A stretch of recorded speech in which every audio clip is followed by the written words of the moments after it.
What's up, everybody? Welcome to my channel. My name is Pancakes. I'm the host of this channel, and I am going to be releasing a whole big cluster of videos together at the start. So there's that. So that's why I am here. Put on a hat. But I am actually going to be talking about today why FNAF World is my favorite Five Nights at Freddy's game. So let's get started, shall we? So the first reason why FNAF World is my favorite FNAF game is because I like the art style of it the best. Now, I'm not saying I don't like the art style of the other FNAF games. The other FNAF games look amazing, especially Security Breach. That is top-notch. But I'm just saying I like the little chibi designs of all the characters, and I like how next to FNAF 4, this is virtually the only FNAF game that nobody has seemed to crack the lore on. I mean, like, people have made many assumptions on Security Breach, every other game. They've made a near definitive timeline, but FNAF World has been ruled out of the FNAF timeline's canon. And I might be, going on another video about that, putting FNAF World somewhere in the canon. So there's that. So look forward to that, I guess. Another reason why I like FNAF World more than any other FNAF game is because I like the risk Scott took with releasing this game instead of Sister Location. A lot of people are expecting another, basic point-and-click FNAF game like the first four. And while Sister Location isn't really like that either, I like the route Scott took. Instead of making another generic point-and-click FNAF game, Scott took a liberty, a risk even, if you will, because of all the backlash he got on this. He took a risk and released something new, something exciting, something fun to play. That is a big one.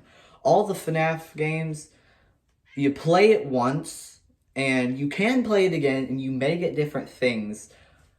But FNAF World, in my opinion, has the most replayability of any FNAF game. Here's what I mean by that.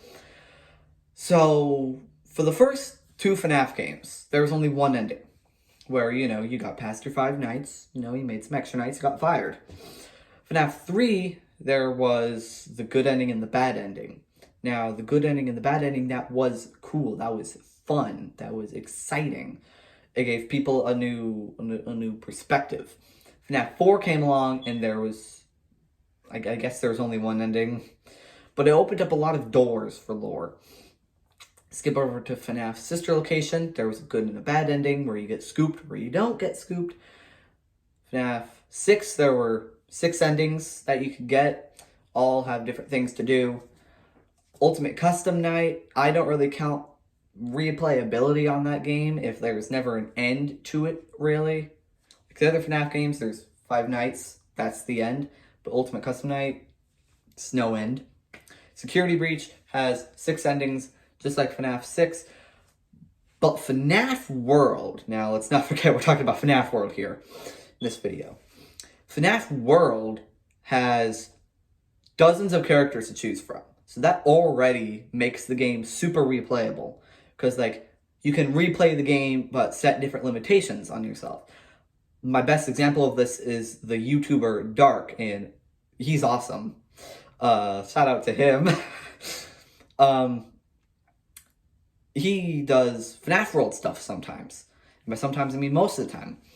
And he did a series way back where he beat FNAF World with only, Bonnies, or only Easter egg characters, or only mystery boxes. Things like that. So that's cool. You can change up how you play the game just with the characters alone.